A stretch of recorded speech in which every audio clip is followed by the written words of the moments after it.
Hey gang, how you all doing? So this mini retro review, all about Daytona USA 2001 on the Dreamcast, is actually part of a much larger video that I made, all about the entire history of Daytona USA, looking at all of its home ports, its sequels, and also covering its legacy as well.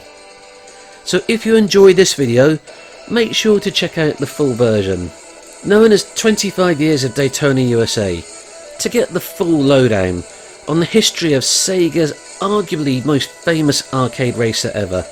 But in the meantime, I hope you enjoy this look at Daytona USA 2001, a game which in some ways is actually slightly better than the original arcade version, but in some ways is also slightly worse too. Anyway, with that little bit of miscellaneous trivia out of the way, it's time to leave the 32-bit era behind. So hold on to your butts as we unleash 128-bit mega power with the Sega Dreamcast version of Daytona USA.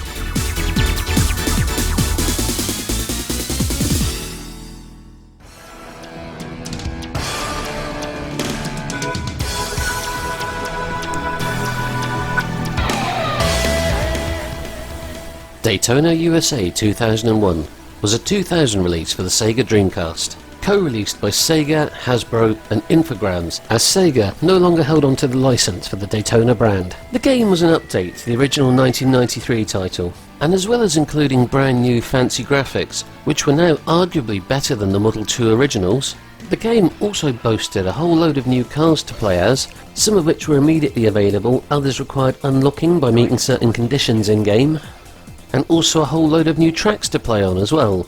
So as well as the original 3 arcade Daytona USA tracks, it also included new and visually improved versions of the 2 tracks from Daytona USA CCE that came out on the Saturn. On top of these 5 tracks were 3 brand new tracks. I'm gonna let the game introduce them. Circuit Pixie, Rin Rin Ring, Mermaid Lake,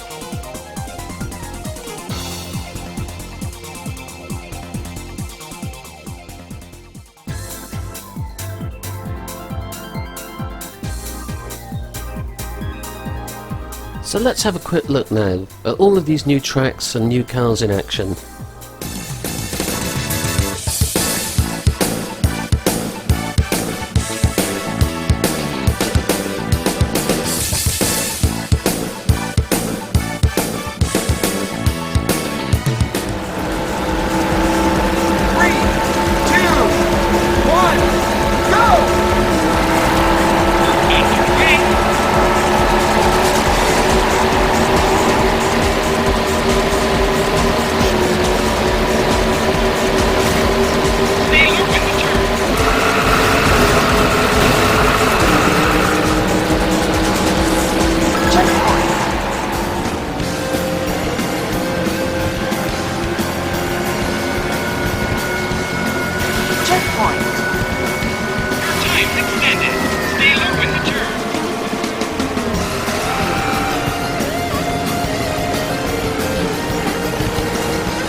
Checkpoint.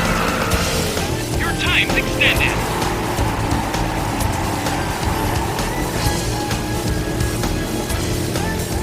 Stay low in the turn. Rear bumper. Checkpoint. Your time's extended. 2 laps to go.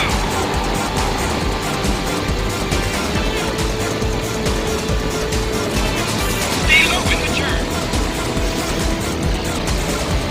Rear bumper. Checkpoint. Your time's extended. This is the final lap.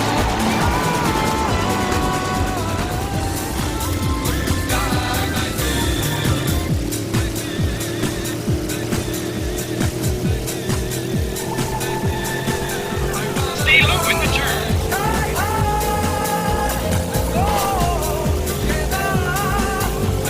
Checkpoint. Your time's extended. Stay low in the turn. You're looking good.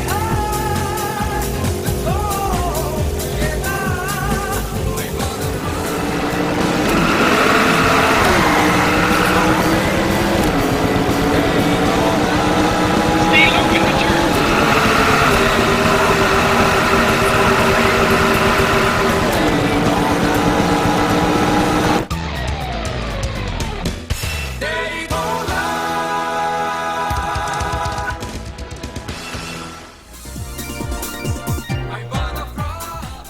On top of all this, the game also offered an option to play on all the stages at sunset and included a huge amount of new original and remixed music from the game.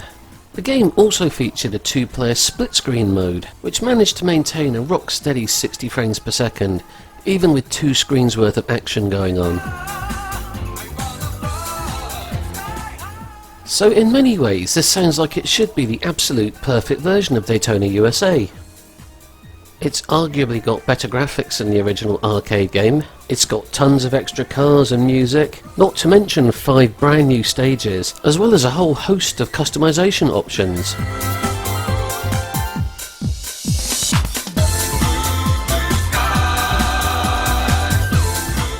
So as well as being able to choose custom colours for your car, you could also tweak the individual handling of each of the cars by choosing whether you wanted soft, medium or hard tyres, with 5 options being present altogether.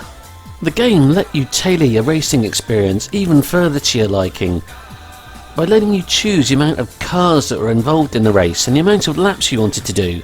Additionally, the game also let you decide if you wanted to play the track in a mirrored mode or reversed, or a mirrored reverse mode if you wanted to make life really difficult for yourself. Checkpoint. Your time's extended. 2 laps to go. Stay low in the turn. Stay low in the turn.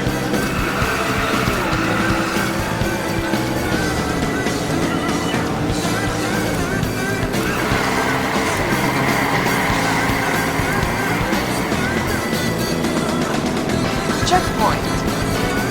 Your time's extended.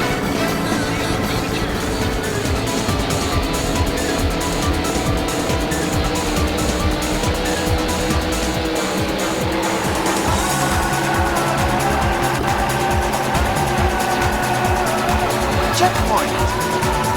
Your time's extended. Stay low in the turn. The mirrored tracks have even got their own remixed soundtrack, which is pretty cool. Another addition to Daytona USA 2001 was the Championship mode, where the player must place above a certain point in the overall rankings to progress, culminating in the King of Daytona Cup. Nice. So the game is absolutely packed with content and customization options, so it sounds like it ought to be the ultimate version of Daytona ever, right? But despite all the Daytona-y goodness on offer here, there was unfortunately one big problem with this game, and that problem was that the controls were just too flippin' sensitive if you were trying to play it with a pad. Now, I've mentioned the story of how I came by my copy of Daytona USA 2001 for the Dreamcast before in another one of my videos, so you'll have to forgive me if I'm repeating myself here, but there is a bit of context to this. So I picked up my copy of Daytona USA for the Dreamcast when I was on holiday in Thailand back in 2001. A market seller in Bangkok was selling Dreamcast games for ridiculously cheap prices, the equivalent of just like a couple of beers over there. The games themselves were obviously bootleg, but as the price was so cheap, I decided to take a gamble and see if they'd work on my UK Dreamcast when I got home. I thought at worst, what's happened is I bought a novelty Daytona USA looking drinks coaster. To my utter amazement, when I got home, not only did the game work, it turned out to be a Japanese version of the game that worked absolutely fine on my English Dreamcast. And the reason that I mention this is because when the game eventually got a Western release, it had additional options added to it that let you tweak the sensitivity of the car's handling.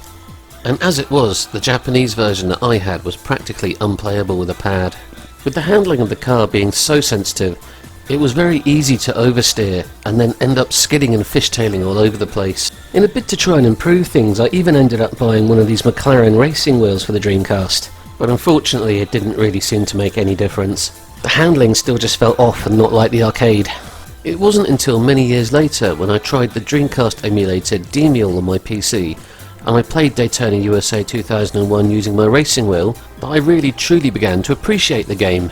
And in fact, using the PC steering wheel, the game handles so well it's possible to keep it perfectly in sync with the proper arcade version of Daytona USA.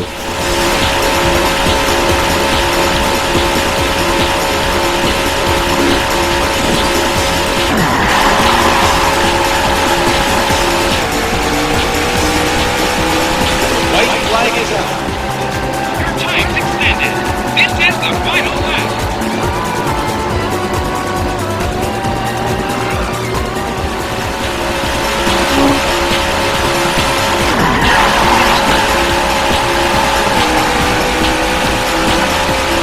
A new winner! In North America, the 2001 title was dropped from the game and it went back to being just Daytona USA. Now, something else that was different about the North American and Japanese versions of Daytona USA 2001 were the fact that they both had network play for up to 4 players online, but for some reason this feature was removed from the PAL version. Now, I never actually tried getting online with the Japanese version of the game that I had, because I just assumed that the dial-up modem would be trying to contact a local number over there and would therefore just never connect, seeing as I was ringing from the UK. My only experience of playing the Dreamcast online back in the day was on the puzzle game Choo Choo Rocket, which wasn't exactly very graphically demanding, but despite this though, the gameplay was still very laggy, just using the Dreamcast built-in dial-up modem.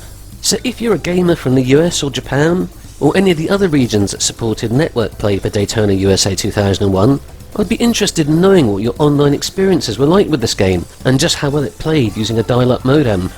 The game was the brainchild of Toshihiro Nagoshi, and another thing that's curious about the game is why they decided to release Daytona USA for the Dreamcast, when there was a certain other Toshihiro Nagoshi arcade game that had been doing the rounds in the arcades round about this time that might possibly have been a better fit for the Dreamcast. Now, I suspect you're probably all ahead of me here in guessing what that game is, but we'll talk about that a little bit later on. Now, I think that pretty effectively wraps up Daytona USA 2001. The next home port which I played after this was for the PlayStation 3. But before that though, I want to talk about something else that happened in between then. A little something called Model 2 Emulator.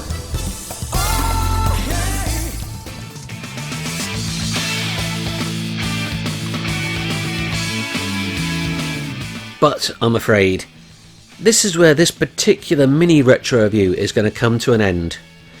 So if you want to get the full lowdown on the rest of the Daytona series, check out my 25 years of Daytona special edition video. One little addendum which is just worth adding in at the end here though, is that in the time since I actually made this video, people have managed to now get the Dreamcast back online. And one of the games they've managed to do this with is Daytona USA 2001. A YouTube channel called Dreamcastastic actually uploaded a whole live stream a while ago of him playing in some multiplayer games of Daytona USA Online, which is what you can see in the brief clip that I'm showing here, which I'll leave a link to in the video description. As someone that never ever played the game online back in the day, I was really interested to see just how well it plays using an old school internet connection, which is how I'm guessing they've got this working. I haven't really looked into the details of it, and it actually looks like it's running pretty well. This video is definitely worth a watch, so do click on the link in the description. Directly after that is, you've watched my 25 years of Daytona USA video. That this Daytona USA 2001 excerpt came from. Cheery ho everyone, bye!